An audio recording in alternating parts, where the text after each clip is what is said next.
know if you ever think of your life as a metaphor, or think of a metaphor for how you would explain your life.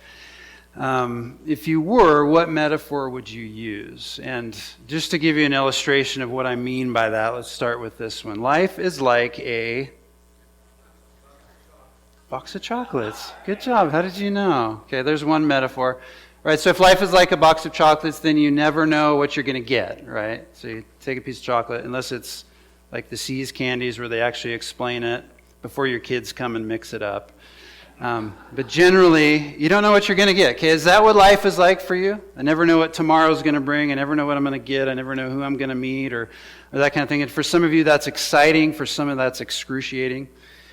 Okay, maybe you think of life, or you would see your life as like a giant roulette wheel or a slot machine at Vegas or something like that. You just kind of see your life as this giant game of chance. I have no idea what's going to happen, and I have no control over anything. And it's just whatever's going to happen is going to happen, and it's all an accident anyway. Or maybe like to keep the game idea going on, we'll go to the arcade here for a second. Maybe your life is more like a pinball machine. And you feel like that little ball that gets knocked around all over the place, and you're constantly running into bumpers or being flapped or going down in the hole where you're not supposed to be, and then boom, somebody hits you again, and there you go, and you're bouncing off everything. And life is just all over the place, and you kind of feel at the whim of wherever you fly. Or maybe you feel like life is a giant Beastmaster obstacle course. And it's almost too much for you. You can barely hang on, and hopefully you can get around all the different obstacles that life seems to put in front of you. I get up, oh, there's another obstacle in my way. Oh, there's another wall that I have to get over. Or maybe this is a picture of your life. Just an undone jigsaw puzzle. Right? Is that what your life is like? Just a bunch of pieces that you know there can be order there. You know, somehow, if you put enough work into it, but right now it just feels like chaos. It just feels like there's a bunch of things that don't seem to go together. Or maybe you see your life like it's a vending machine. Okay? And your life is just, I have a bunch of things that I want, whether it be Coke or Pepsi or pretzels or cookies, that I want to get out of this vending machine. And if I work and I get the right money and I put the right amount in, that's what I'm going to get out of life. And I work and put the money in, and then I get this thing, and then life just becomes this kind of giant transaction where I'm putting what I want in and putting what I've earned in and getting what I want out. How many of you would say that you see your life as a path or a road, a way, a journey? Do any of those resonate for anybody? Getting some blank stares if you laugh. Okay. Our home looks like an undone jigsaw puzzle sometimes, but that's okay.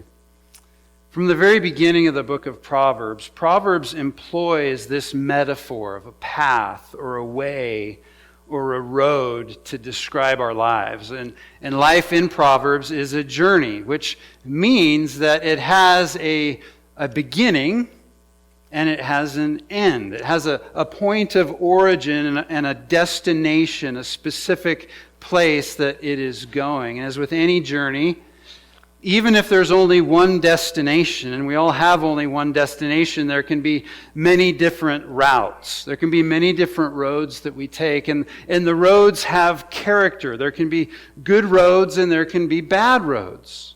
There can be straight roads and there can be crooked roads. There can be easy roads, smooth roads, and there can be difficult roads with obstacles and rocks and things. Nowadays, we can navigate anywhere with a swipe or a click. How many of you use the navigation apps on your phone? A few of you pretty regularly. And when you navigate, when you put in an address or somewhere you're trying to go, if you're like me, well, if you use an app, it will give you multiple routes to get there, right? Usually there's at least one or two routes. And if you're like me, you always choose the fastest. Maybe not the shortest, but the fastest. Right? I always choose the fastest because time is important. I want to leave at the latest possible time and arrive right when I'm supposed to be there. And so I try to get there quickly. Others of you might choose the scenic routes, or maybe you always choose the road that you've never taken before. But what happens in the book of Proverbs is that we are presented with two and only two options. Two routes, two paths, and we have to choose between them. And they are called the way of wisdom and the way of folly. And when I do this, I'm not saying that all you guys are walking the way of wisdom and all you are fools over here, okay? It's just left and right, okay? So the way of wisdom and the way of folly. And the question for each of us that we have to ask and answer ourselves this morning is, which way will you choose? Which path will you walk? The way of wisdom or the way of folly?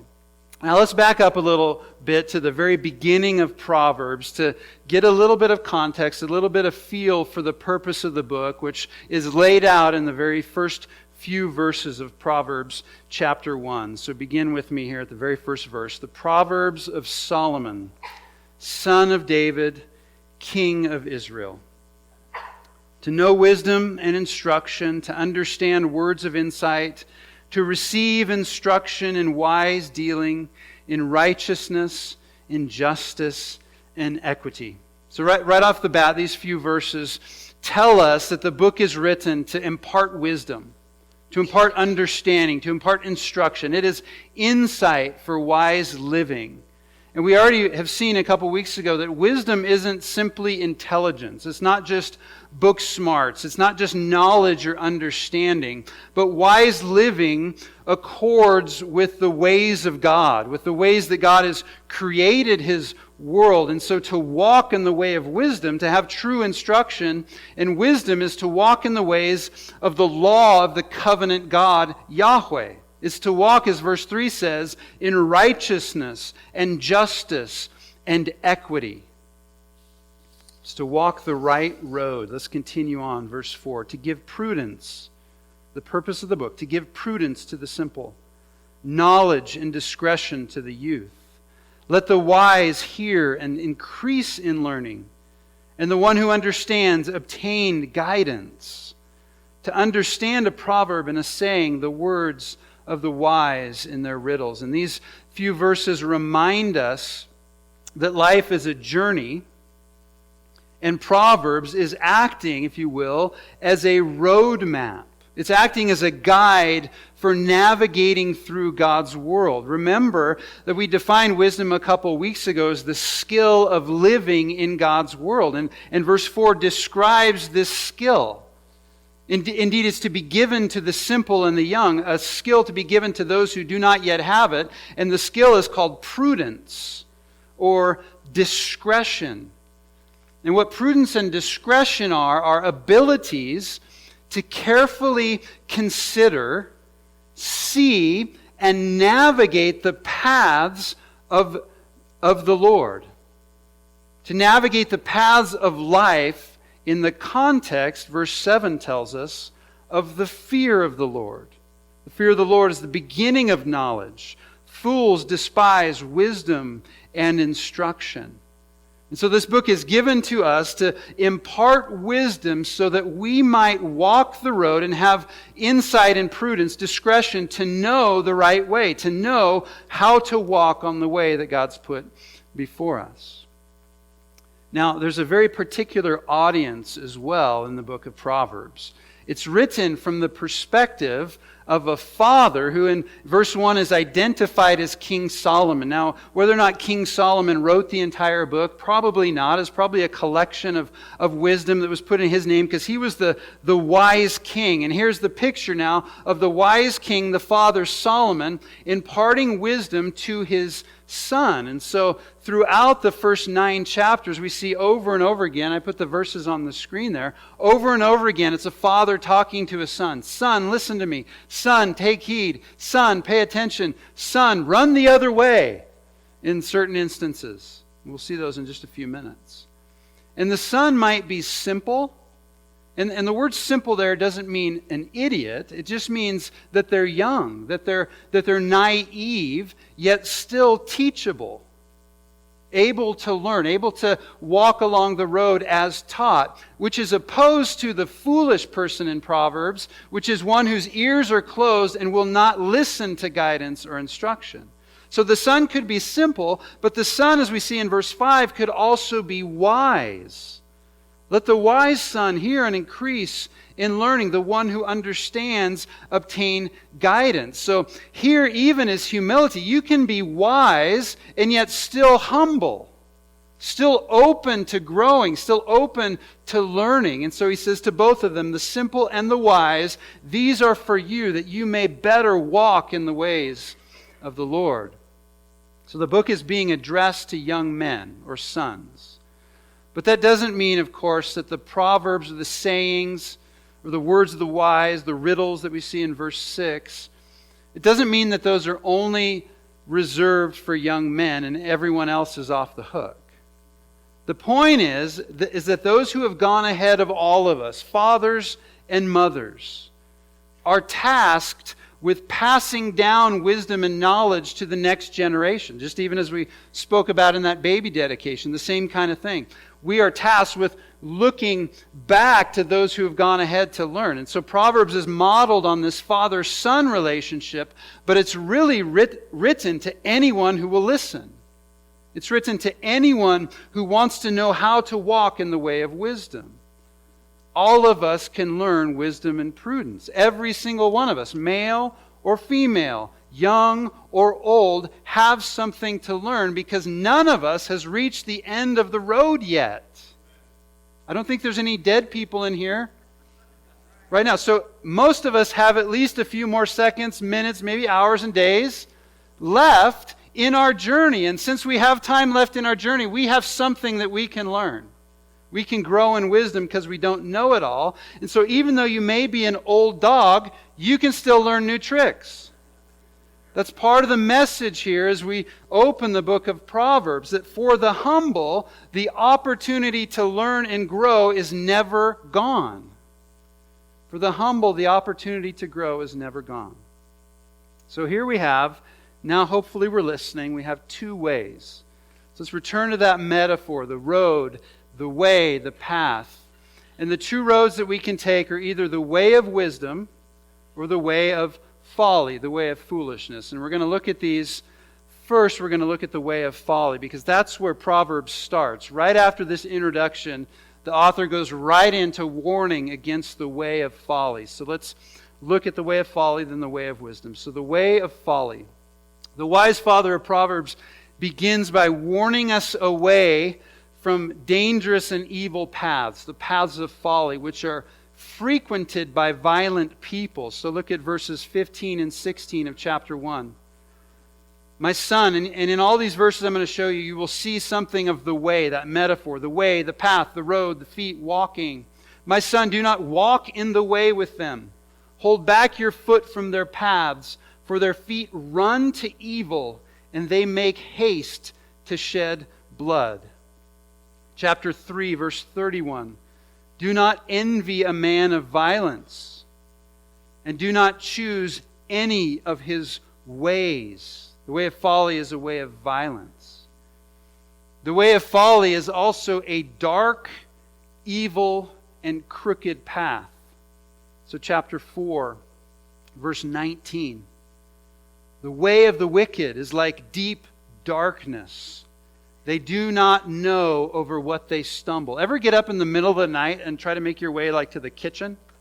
And it's just complete darkness and you smack your knee on a coffee table, or you ever run right into the end of a door that's open? Because it's dark kind of thing. Those are the kind of things it's talking about here. The path of the wicked is darkness, and people stumble everywhere, but they don't know what they're stumbling over. Chapter 2, verses 13 and 15. They forsake the paths of uprightness to walk in the ways of darkness. Men whose paths are crooked and who are devious in their ways. I mean, in this book, the father of Proverbs cannot do enough to warn his son away from the way of folly. Chapter 4, verses 14 to 15. Do not, you can just hear him pleading, do not enter the path of the wicked. Do not walk in the way of the evil. Avoid it. Do not go on it. Turn away from it. Pass on. How many more ways could this father plead with his son not to get on that path of foolishness? It's the way of folly. But the way of wisdom, in contrast, the way of wisdom is well lit. Chapter 4, verse 18. But the path of the righteous, it's like the light of dawn, which shines brighter and brighter until full day. What a beautiful picture of somebody walking along this path and just growing brighter and brighter until the fullness of the day. Chapter 6, verses 23 and 24. For the commandment is a lamp, and the teaching a light. And the reproofs of discipline are the way of life, to preserve you from the evil woman, from the smooth tongue of the adulteress. We'll talk about her later. The way of wisdom is well lit rather than dark.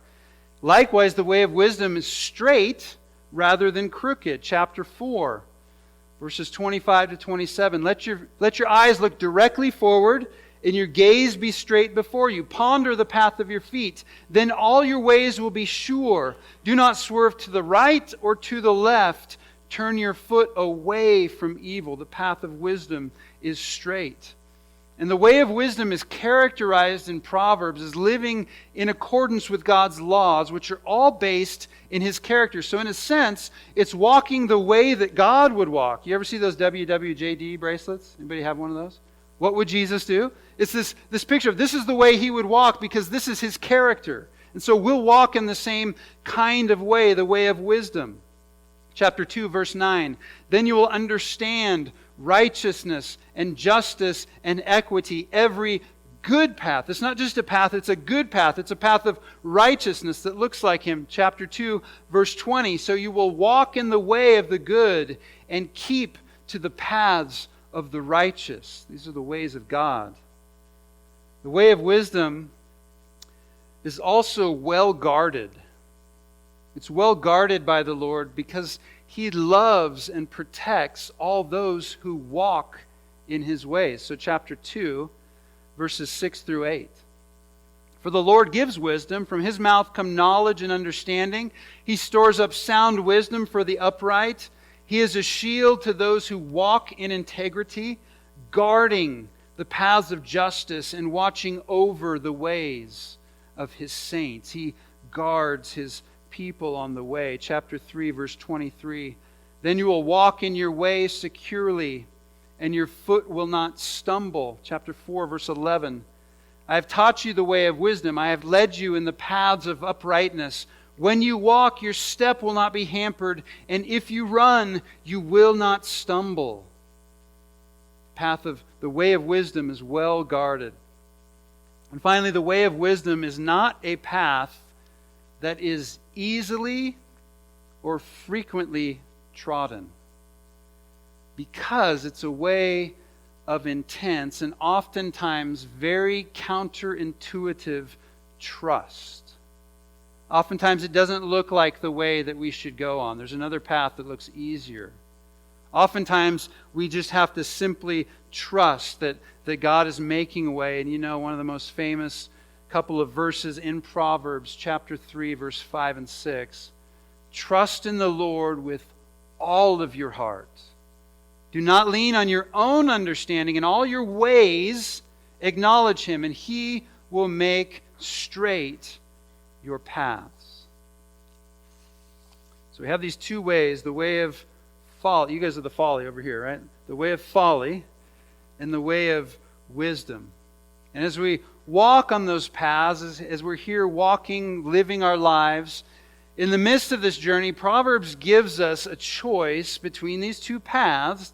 And on each of these paths, we meet a particular individual who invites us, beckons us, even tempts us, as we'll see, tries to seduce us to take their path.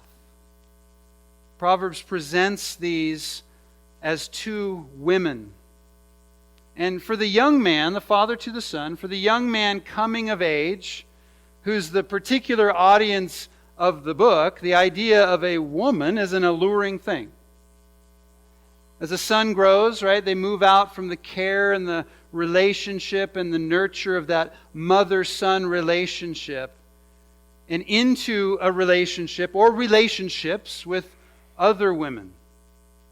And the primary woman that Proverbs tells us the young man must choose from is either Lady Wisdom or Lady Folly. Now, of course, these aren't literal women. We're not going to go out there and find a woman named Wisdom and a woman named Folly. These are metaphors of bigger things which we'll look at. But they're pictured as women because they're both mysterious. Yes, women, you are mysterious. Because they're both mysterious, wonderfully mysterious, and enticing to the young men who must choose between them. And this choice for the son in Proverbs will dictate everything else in that young man's life, including the woman or the women he will embrace. Now you have to obviously apply this to yourself, and I'll help us do that in just a few minutes. But let's first of all have an introduction to Lady Wisdom and to Lady Folly. First of all, Lady Wisdom. I'll have you turn in chapter 8, which Jonathan read so wonderfully this morning. We're going to look at the first 11 verses, and then we'll be in chapter 9 as well. This picture of Lady Wisdom, who is she? Does not wisdom call, verse 1, chapter 8? Does not understanding raise her voice? On the heights beside the way, at the crossroads, she takes her stand. Beside the gates in front of the town, at the entrance of the portal, she cries aloud, "To you, O men, I call, and my cry is to the children of man. O simple ones, learn prudence. O fools, learn sense. Hear, for I will speak noble things, and from my lips will come what is right. For my mouth will utter truth. Wickedness is an abomination to my lips. All the words of my mouth are righteous. There's nothing twisted or crooked in them. They are all straight to him who understands, and right to those who find knowledge. Take my instruction instead of silver, and knowledge rather than choice gold. For wisdom is better than jewels, and all that you may desire cannot compare with her." This is Lady Wisdom speaking. Chapter 9, verse 1. Wisdom has built her house. She has hewn her 7 pillars, which means this is a solid, constructed house. She has slaughtered her beasts. She has mixed her wine. She has set her table. She has sent out her young women to call from the highest places in the town. "Whoever is simple, let him turn in here." To him who lacks sense, she says, "Come, eat of my bread and drink of the wine I have mixed. Leave your simple ways and live and walk in the way of insight." So here she is, Lady Wisdom, standing in the way of wisdom, calling anyone who will listen to come to her, to dine with her, to walk with her. And yet on the other path, on the path of folly, we meet Lady Folly. And in the end of chapter 9, verses 13 to 18, here's the picture of this woman. The woman Folly is loud. She's seductive and knows nothing. She sits at the door of her house. She takes a seat on the highest places of the town, calling to those who pass by, who are going straight on their way, "Whoever is simple, let him turn in here." And to him who lacks sense, she says, "Stolen water is sweet, and bread eaten in secret is pleasant." But he does not know that the dead are there, that her guests are in the depths of Sheol, or the grave. And this call, of course, is for all of us. To whom will we choose to go in? With whom will you dine? To which one of these women will you devote yourself? Again, these women are rich metaphors. They represent several different things, and I want to pull out 3 things to help us understand what's happening here. The first thing that they represent is worship. And the choice we must make is, are we going to worship Yahweh, the one true living God, or are we going to turn to idols? Now, the picture in both of these chapters, 8 and 9, is that these women, Lady Wisdom and Lady Folly, dwell on the highest places of the city. That's where their homes are. That's where their houses are. In ancient Israel, in the ancient world, in a town, in a city, no one was allowed to build their house on the highest place of the city. That was the place reserved for the temple. The highest place was reserved for the shrines. So when Israelites looked to or went to the high places, they were going to worship. So here's this picture of Lady Wisdom crying out in her home from the highest place, and the Lady Folly crying out from the highest place. And the ancient reader would understand implicitly that both Lady Wisdom and Lady Folly are divine realities. So the call here is a call to worship. Lady Wisdom, who we see in chapter 8, is intimately connected with Yahweh, the covenant God. She actually represents Yahweh. When we think of Lady Wisdom, that's who we're thinking of as Yahweh. In contrast, Lady Folly represents all of the false gods, all of the idols that Israel was constantly tempted to worship, and which ultimately led to Israel's downfall. So the metaphor between wisdom and folly being women carries with it also this rich biblical imagery that in the Old Testament, idolatry was tantamount to spiritual adultery.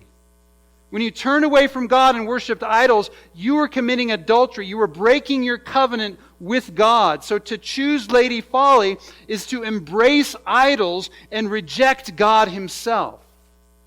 That's the choice being made here. We worship Yahweh, or will we worship idols? And connected with that is a call to intimacy. Will we walk with God closely, or will we reject Him? Will we snub Him? In the context of worship, both of these women,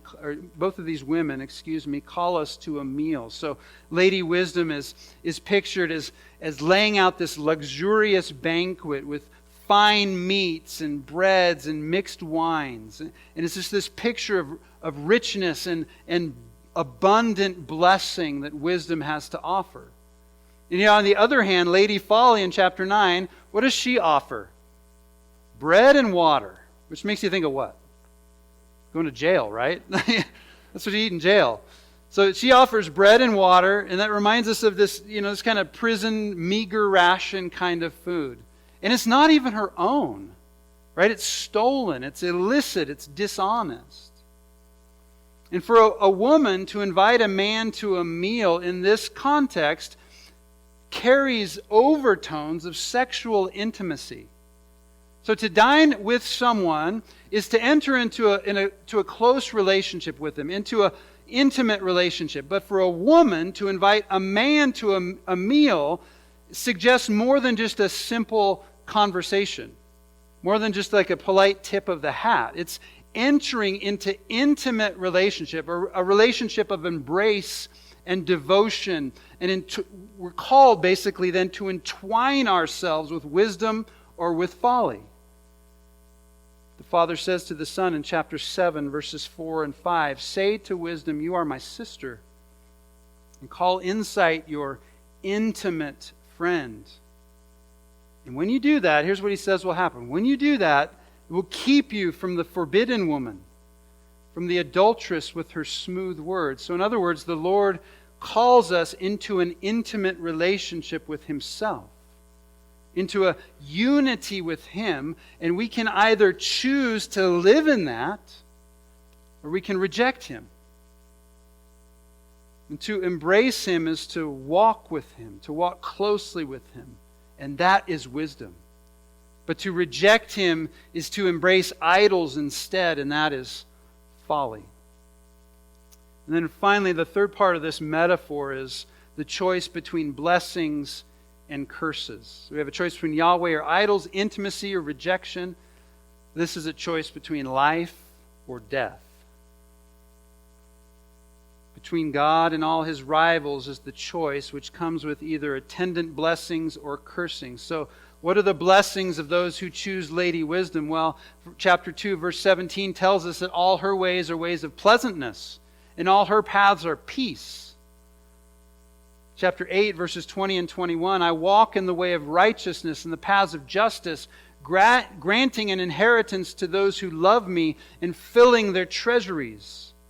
Verse 32, "And now, O sons, listen to me. Blessed are those who keep my ways." There's blessing, there's inheritance, there's peace, there's pleasantness as we choose Lady Wisdom, as we choose the path of wisdom, as we choose to follow God and embrace Him. But there are curses that come with choosing Lady Folly. And over again in these first 9 chapters of Proverbs, Lady Folly takes the form of what we call the forbidden woman. We first meet her in chapter 2, so verses 16 to 22 of chapter 2, where we learn in verse 19 that none who go to her come back, nor do they regain the paths of life. And this woman is the adulteress, the alluring woman of the world who forsakes her marriage covenant, her vows, and invites young men to join her. And in our culture, ladies and gentlemen, this woman is everywhere. The most powerful and prevalent marketing tool in the world is the female body. I kid you not. This woman, the forbidden woman, which is really an airbrushed caricature of true femininity, is constantly calling the eyes and the minds and the hearts of men in our culture to sleep with her, to devote themselves to her. And for you women, it isn't much easier because she's constantly shaming and pressuring you to be like her, to imitate her, to look like her, to live up to her impossible standards. The forbidden woman is everywhere. And the warnings against her in these passages are desperate. So let's look at chapter 7, verses 10 through 12. Again, a father pleading. Behold, the woman meets him dressed as a prostitute, wily of heart. She is loud and wayward. This is verse 10 through 12 of chapter 7. She is loud and wayward. Her feet do not stay at home. Now in the street, now in the market, at every corner she lies in wait. In verses 21 to 23. With much seductive speech she persuades him. With her smooth talk she compels him. All at once he follows her, as an ox goes to the slaughter, or as a stag is caught fast till an arrow pierces its liver. As a bird rushes into a snare, he does not know that it will cost him his life. You can insert in there, as the bull comes to it, the call, as, if you're elk hunting or something like that, if that works better for you. Chapter 7, verse 24. And now, O sons, listen to me and be attentive to the words of my mouth. Let not your heart turn aside to her ways. Do not stray into her paths, for many a victim she has laid low, and all her slain are a mighty throng. The mightiest armies of this world cannot stand up to her. Her house is the way to the grave, going down to the chambers of death. In chapter 5, starting at verse 3, for the lips of a forbidden woman drip honey, and her speech is smoother than oil, but in the end she is bitter as wormwood, sharp as a two-edged sword. Her feet go down to death. Her steps follow the path to the grave. She does not ponder the path of life. Her ways wander, and she does not know it. Verse 8. Keep your way far from her, and do not go near the door of her house, lest you give your honor to others and your years to the merciless. And then verse 20. Why should you be intoxicated, my son, with the forbidden woman, and embrace the bosom of an adulteress? Now, on its surface, this woman is simply the allure, which is prevalent in our culture, the simple allure of unhindered, unfiltered, non-covenantal sexuality. And the easily accessible prevalence of pornography, untethered promiscuity, no-fault divorce, thoughtless adultery, all of these things it obviously points to, but these things are just symptomatic of something deeper that Proverbs would call us to. They're simply one expression of a more insidious reality, and the reality is the allure of foolishness and idolatry. You see, underneath all those things, underneath every click, man, is an idolatrous heart. A heart that sees something it wants that's not Jesus and will give anything for it, even your own life. The forbidden woman epitomizes Lady Folly, who in herself exemplifies false worship, which is turning away from God. And that, folks, is a death sentence. Turning away from God is a death sentence. And going after the things we think will fulfill us, it's emptiness. It's like an arrow in the liver. It's death. And the only way back, folks, the only way back from idolatry is repentance. And repentance is a grace of God. It's not a burden. It's hard, but it's not a burden. It's a grace of God. If we did not have the gospel, if we did not have the grace of God, we could not repent. We would be left in the way to death. But He's rescued us from that. He's given us a way out of that to repent and turn back to Him and say, yes, God, I choose You. By Your grace, I choose You. By Your grace, I'm turning to You because I know nothing else can fulfill me. That is wisdom. And so we have a choice. Because our ways are before the eyes of the Lord, and the Lord ponders all of our paths. Proverbs 5:21 tells us the choice is clear. Will we take the way of wisdom? Will we devote ourselves to Lady Wisdom, this representation of Yahweh Himself? Or will we choose the way of folly? Will we become intimate with Lady Folly, who's the essence of idolatry? And each of us is tempted in our own personal ways to abandon God and fall into idolatry. Where is that for you? How are you tempted to follow Lady Folly, the forbidden woman, the path of foolishness? What do you put before God? Is it material possessions? Is it money? Is it your reputation? Is it your work? Is it sex? Is it your family, your comfort? Is it your political ideologies? Whatever those things are that you pursue, are you willing this morning even to say, God, take them? I want You.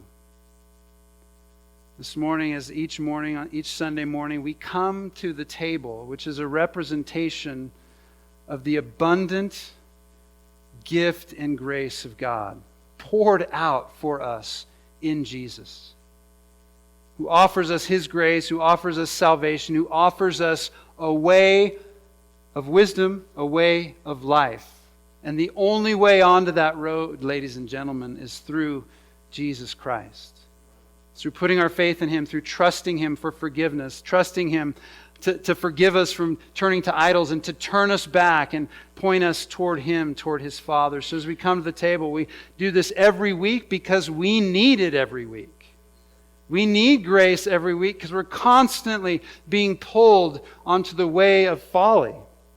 We're constantly being pulled away from Jesus. And so this morning as you come, would you come with a humble, a repentant heart and ask Him to turn, ask Him to forgive you. This is for believers. So if you're a follower of Jesus, whether or not you're a member of this church, if you're visiting with us but you've put your faith in Christ, we invite you to come and experience this grace. We have stations up here. We have a couple in the back. There's a gluten-free station back there.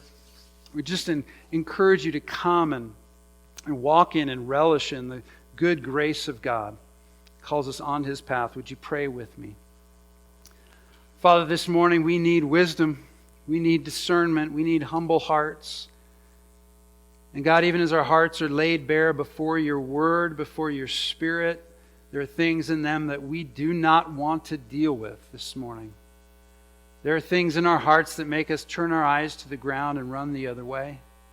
God, there are loves in our hearts that we wish weren't there but are so powerful we have no idea how to overcome them. And so, Jesus, my prayer is that Your grace and Your call and Your pull, Your tug would be irresistible this morning. God, that it would be stronger than our hearts as it is. You are the one who is stronger than our hearts. We would acknowledge that this morning, and God, we would come and turn to you in humility and repentance, in desperation. God, we need your wisdom. We need to know you. We want to follow you. We want to walk this way that we know we can only walk with your help. We want to walk it with Jesus. May we do so by your grace and for your glory. Amen.